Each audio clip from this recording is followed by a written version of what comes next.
Preview.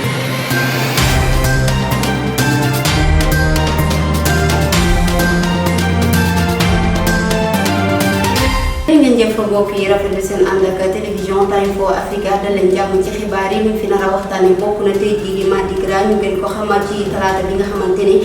ci la muy ndorteelu lii di kooru ñoom chrétien yi bokk na ci bés boo xamante ne tamit ndaw yi nekk ci école yi dañu daal di solo ci aada ak cosaan waaye tamit ñeen ñi dañu daal di solo ci nit ñi nga xamante ne ñoom lañ gën a amal cofeel di ngeen ci am ay reportage fii ci journal bi kàddu yu ñaaw yi nga xamante ne moo duppee ci imam Lamine Sall nag ci émission bu doon amal ci diine jamono ca télévision Walfadjri loolu nag daal na laal bu baax a baax suñu mbokku chrétien yi tax na sax ñi yor wàllum église bi amal nañu tey ndaje moom ak tas xabaar yi ngir ñaawlu bu baax a baax kàddu yooyu njàng meek njàngale mi di sooxe donte sax syndicat yi daan nañu amal ndaje moom ak état bu Sénégal ba ñu d'accord ci yenn poñ waaye nag lu bokk ak G20 ñoom nag dafa mel ni bokkuñu ci accord yooyu tax nañu tàmbali waate seen i grève yooyu ñi di waa SODEF ñoom it tàmbal nañu suba si li nga xamante rek mooy débrayage xibaaru bitim réew ak xibaaru tàggat yaram yi ndax témpe yi la jotaay xibaar léegi yaatal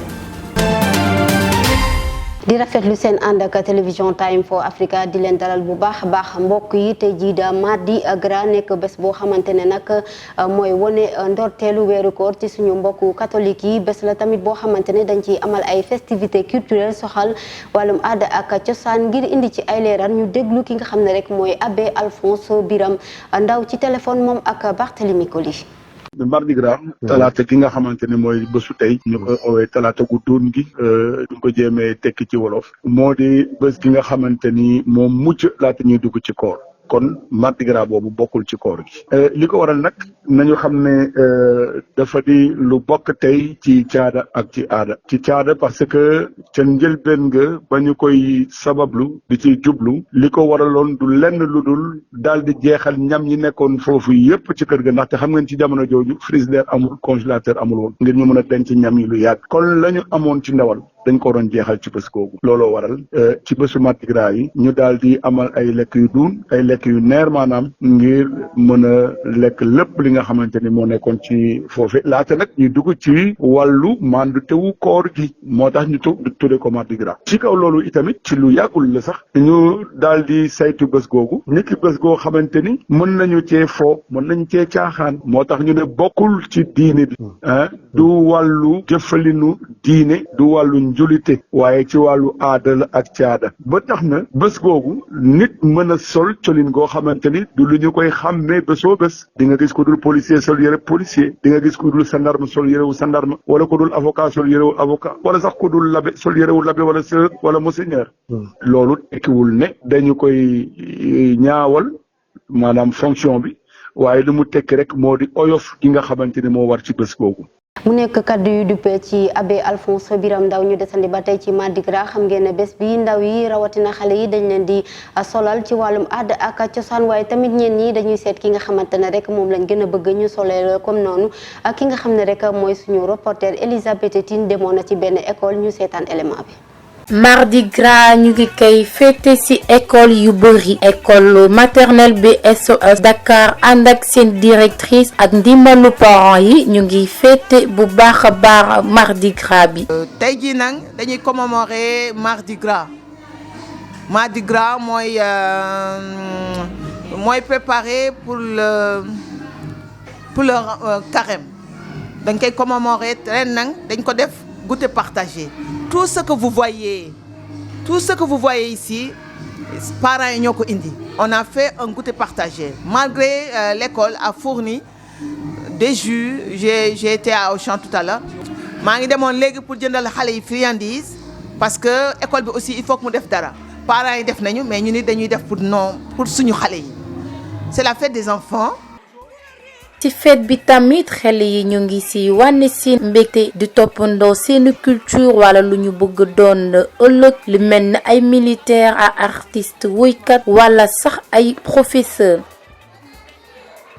bu ñu sukkandikoo ci directrice yor xel yombul waaye pour nga def ko foofu sa xol yaat école yu bari nañ fi gis ngeen Baobab nu mu dey am na école yu bari mais dañoo bàyyi lépp indil ma seeni doom donc damay wax maîtresse yi ku bëggul xale du nekk ak ñun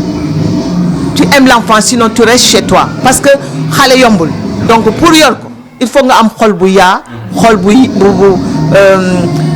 yaatu daal comme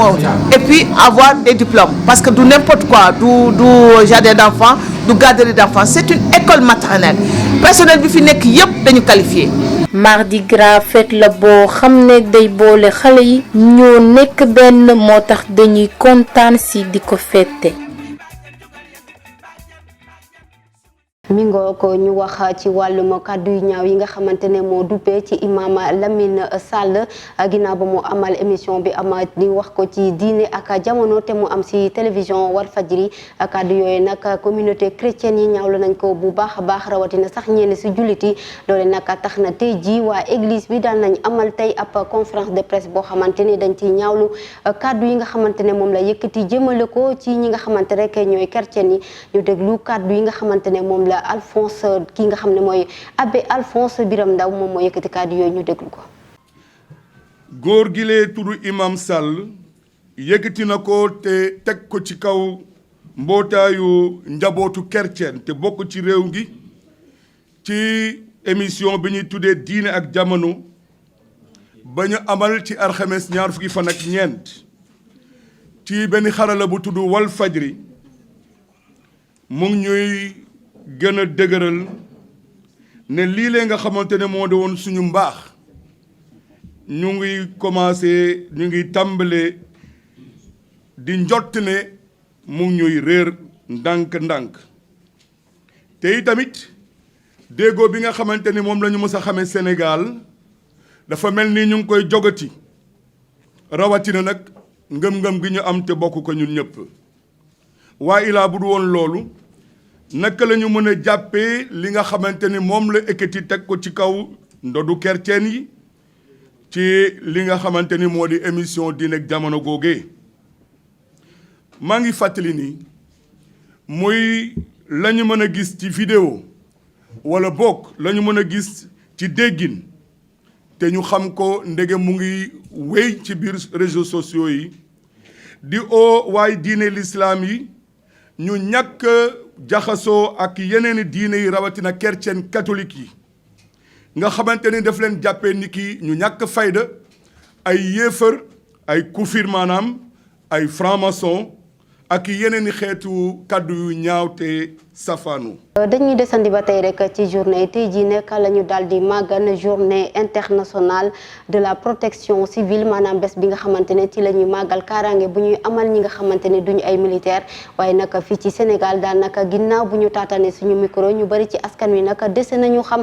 bés bi loolee tax sax ñu ñaan nguur gi mu daal di ko gën a fësal ndax askan wi bàyyi ci xel ñu seetaan reportage bi nga xamante ne Souleymane Soxna ma ko def. tey di benn fan ci weeru mars di bés bu ñu màggal karange askan wi ci àdduna waaye fii ci Sénégal nag ñenn ci askan wi nee nañu xamuñu sax ne bés boobu am na. loo xam ne c'est méconnu des Sénégalais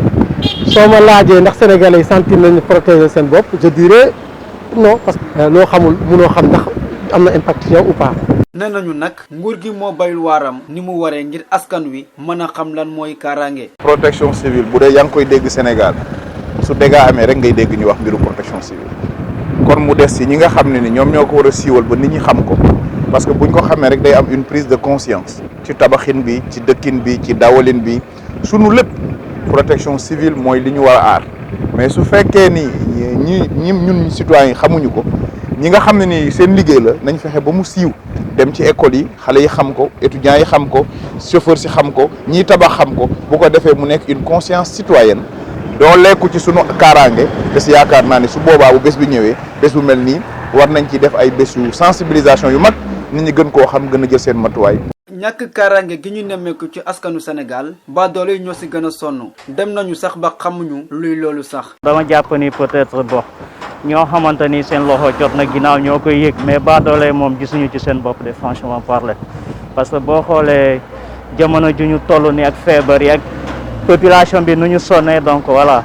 da ngay gis ni que ni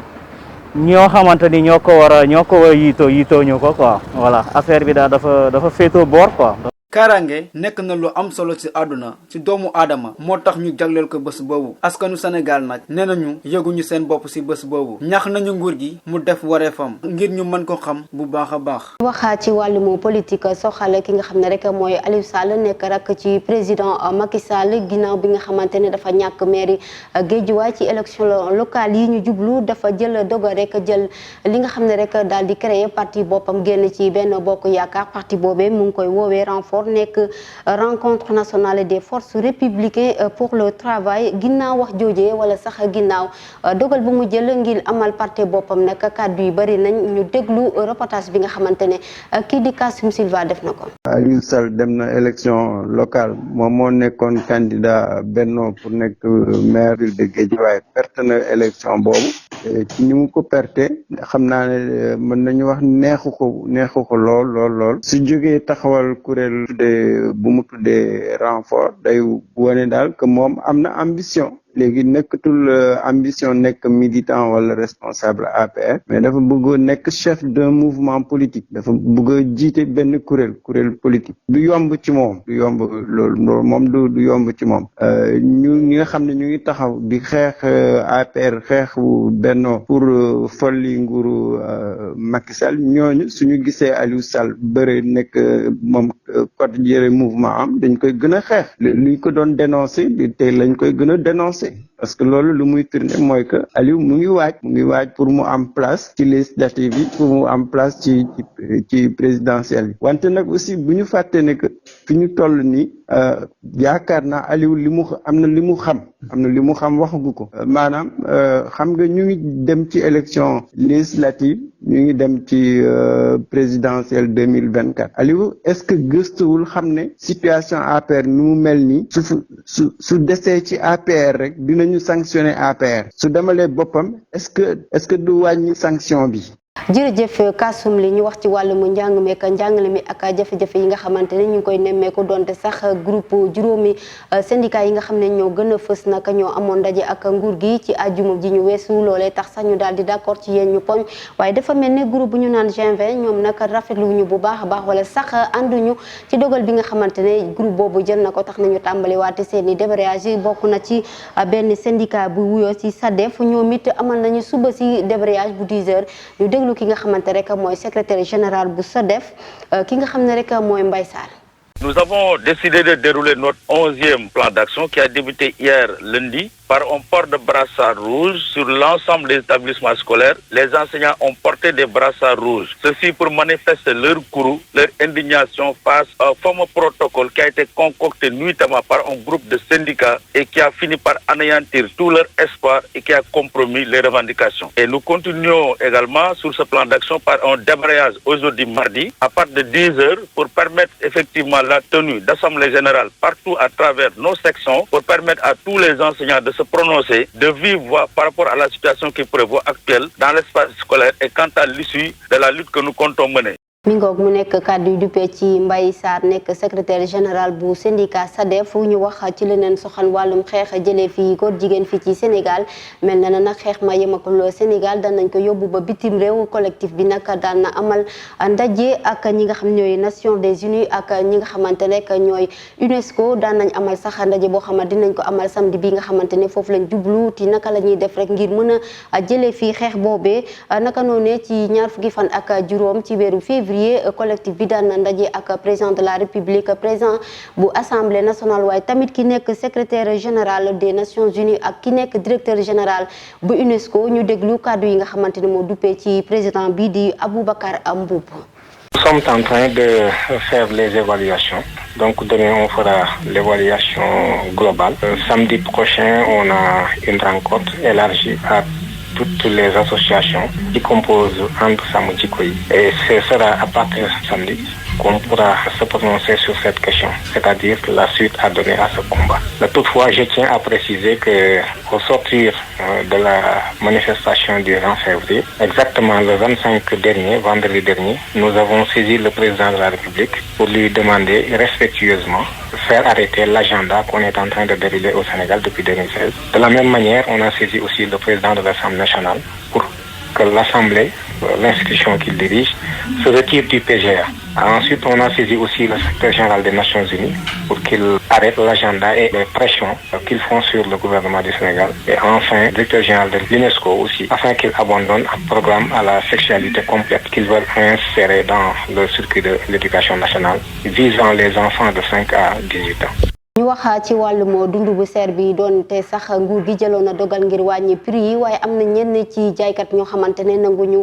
daal di jëfee li nga xamante ne moom la nguur gi def ñenn ci askan wi nag ñu ngi koy ñaawlu bu baax a baax ndax am na ñoo xamante ne ba tey jii la ñu yokkoon moom la ñuy jëndee ci boutique yi reportage la boo xam ne kii di Ousmane Niang moo ko def. gul dara njiitu réew Macky Sall dafa jëloon ndagal ne dafay wàññi yenn ci dund bi lu ci mel ni suukar ceeb ak diwlin waaye nu mel nag gis nañ ci boutique yi dara wàññeeku ci bu yokkuwul wàññeekuwul borom boutique bi di ñu ko firndeel. non wàññeekul ba tey parce que léegi yaa ngi jënd temps bu ñu nekkoon nee na dañoo wàññi 20 000 la saako maaro léegi 21 000 lay jar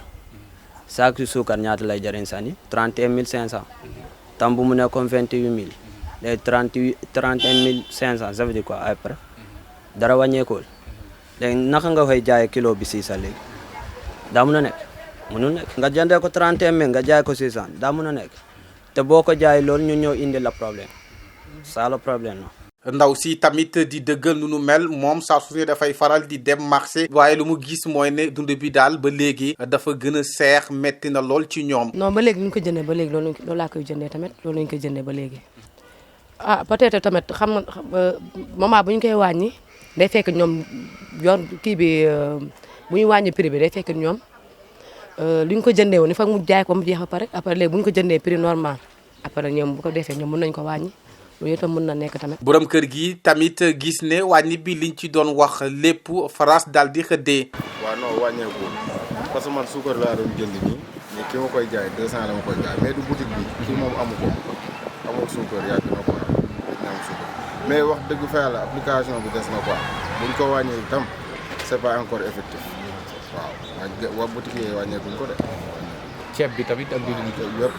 wàññeekuñ ci dara man gaa duma dem marché généralement suukar laay jënd mais suukar moom 200 laa koy jëndee. mu mel ni kon duguleet fii ci réew mi saa su ne bu gouvernement bi jëlee ndogal ngir wàññi yenn prix yi dafay jafe lool pour ñi nga xam ne ñooy jënd di jaaykat yi ak borom boutique yi respecté lu mel li ko waral ñenn jàpp ne contrôle bi moo des ak ñàkk suivi. ba tey nag ci wàllum dund bu seer bi donte sax nguur bi wàññi na ko ki nga xamante ne rek moom la ñu tabb mu nekk chef de service régional du commerce de Dakar di Serigne Diaw yëkkati na ci ay kàddu indi ci ay leeral waaye tamit mi ngi xam le ne depuis altine ñi nga xam ne ñooy agent yi ñu ngi nekk sur le terrain ngir afficher prix yi nga xamante ne dogal boobee la nguur gi jël ngir rek commerçant yi daal di jëfee prix yooyee kookoy sax daal na yëkkati ay kàddu di xam ne bépp commerçant boo xam ne jëfewoo li nga xam ne loolu la nguur gi santaane dinañ la daan ñu déglu ki nga xam ne rek mooy Serigne Diaw. Vous n'êtes pas sans savoir que nous avons reçu l'arrêté vers 22h le vendredi. Donc, parce qu'il y a un circuit, on devait normalement confectionner les tableaux de prix, ce que j'ai fait vers minuit moins. Donc, vous voyez, pour pouvoir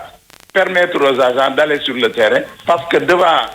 ces prix doivent être connus par le public, par marquage, affichage et étiquetage. Donc, les agents qui sont sur le terrain doivent afficher les prix dans toutes les boutiques, étals et commerces. Donc, sur toute l'étendue de la région de Dakar. ñu jóge ci xibaaru Sénégal wutali ca bitim réew Burkina Faso naka daan nañ jël dogale transition bi yóbbu ko ba ñetti at ginnaaw ndaje bi nga xamante ne yàgg na lool te ñu amal ko niki démb ci teewaale 350 délégués yi ko waroon teewlu guerre bi amal ci Ukraine Union africaine di ñaawlu bu baax a baax nekk nu africain ya fa nekk maanaam ñaawteef yi nga xamante ne ñu ngi leen koy defal ñenn sax dañ leen tere ñu dugg ci bus yi ak train yi ñeneen ñi dañ leen bloqué ca frontière u Pologne ñu déglu leeral yi ak Bassine Loña. xibaaru biti réew daañu ko doore ca Burkina Faso ginnaaw nag ay waxtu yu bari yi nga xamante ni amal nañ ko nag ñeel ay waxtaan lu toll ci 350 ci ay délégué yi nga xamante ni nag ñoo doon waxtaanee ngir ñu daal di adopté charte bu transition boobule charte bi nga xamante ni nag président ba moo ko daal di signé ñii di nga xamante ni ñooy participants yi ñoom nag daal di nañ jël ndogal ci durée ñetti at rek bu transition bi daal di di toog foofule laata ñuy amal élection yi ci jamono bi nga xamante ni commission technique bi nag daa di nay moom ci gis-gisam rek daa di proposé fanweer ci ay weer rek la proposé woon ngir transition bi daa di koy amal bu ñu sukkandikoo nag ci participants yi débat bi nag tàngoon loolu ci lu soxal nag ay poñ yu bokk ci durée bi nga xamante ni transition bi war na ko toog foofu ak tamit nombre bi nga xamante ni ñoo koy représenté ci organe législatif bi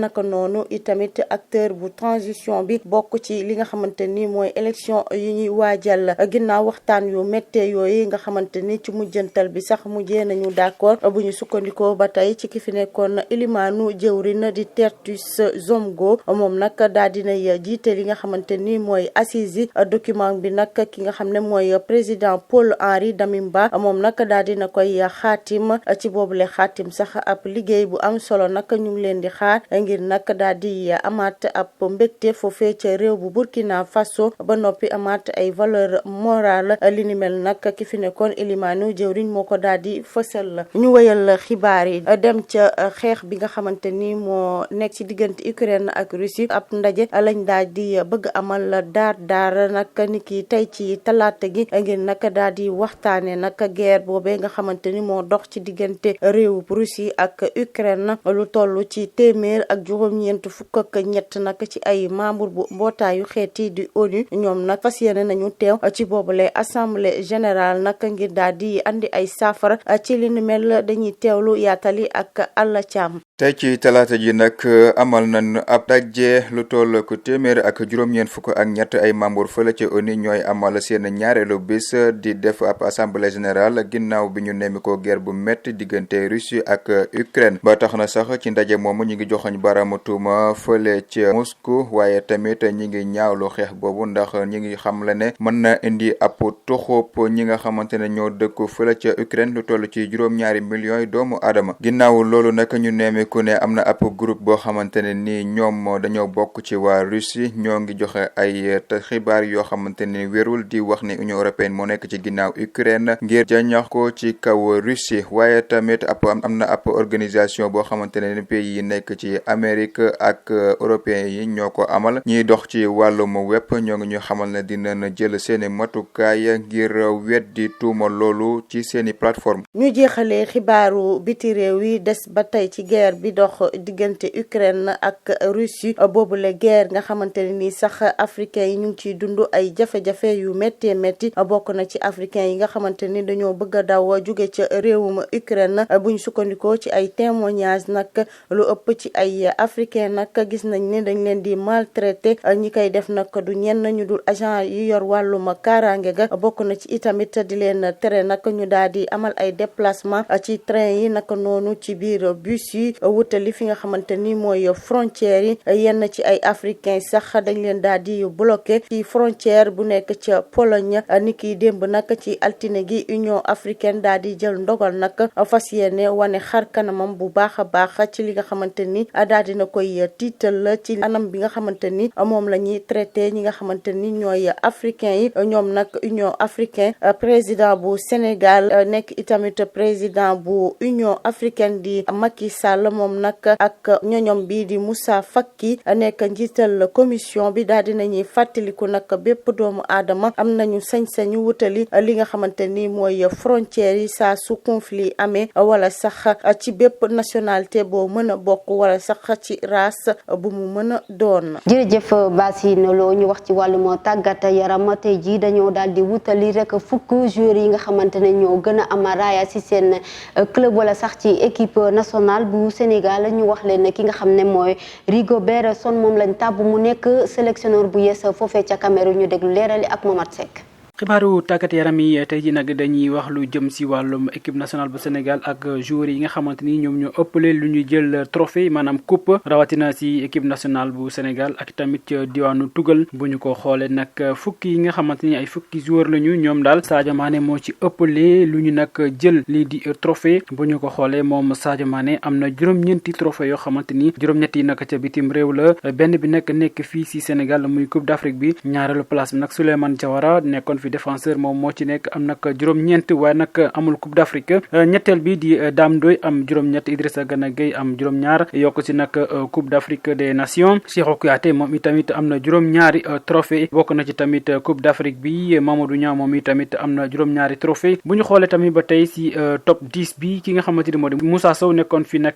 équipe nationale bu Sénégal attaquant numéro 7 ba moom Moussa Sow am na juróom-ñaari trophée Edouard Mendy gardien de but bu Sénégal ak Chelsea moom nag gis ngeen ko si at yi néew nag am na juróomi trophée yokk ci tamit Coupe d'Afrique bi kii di nag Pape Alioune Ndiaye am na juróomi trophée ki nga xamante ni moom moo nekk si fukkeelu place bi moom mooy Kara Mbodj nekkoon fi défenseur moom tamit am na juróomi trophée ñu jógee Sénégal dem fële ca diwaanu Cameroun xam ngeen ne nag jamono ji xam nañ kan moo nekk entraîneur équipe nationale bu Lion indomptable yu Cameroun léegi nag kii di nag Rico Bersong nekkoon fi ancien capitaine nekkoon itamit défenseur moom moo jël nag place bi wutu fa nag kii di Tony Conceição xam ngeen ne doomi portugais boobu kon moom nag moo yóbboon Cameroun ba ci demi-finale jël itamit ñetteelu place bi moom Rico Bersong numéro 4 ba jamono ji nag am na ñeent fukki at ak juróom li nga xamante ni moom lañ ko xaalal nag ngir mu yegg fa mooy qualifié équipe bi di Cameroun ci coupe du monde 2022 ba ñuy war a amalee foofee sa diwaan Qatar ñu jeexale ko nag ak boxe savate tournoi international bi doon amee fii si Sénégal stade Iba Mar Diop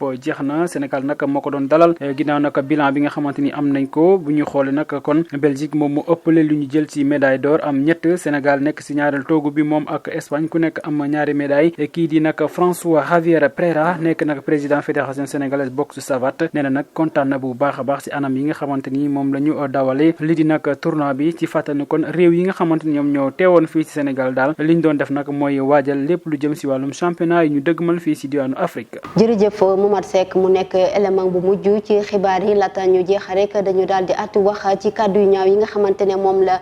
imam Lamine Sall yëkkati jëmale ko ci askanu chrétien yi loole nag nekk loo xamante ne war nañ ko moytu ndaxte cohésion sociale bi ama diggante catholique yi ak jullit yi nekk na loo xamante ne ñëpp a koy rafetlu na ci ñëpp jóg waxti loo xamante ne dafa rafet ngir mbir mi gën a jëm ca kanam mbokk yi ñu leen di jaajëfal ci ànd beeg déglu bi di leen jox dig daje niki suba fii ci télévision Time for Africa jërë ngeen jëf.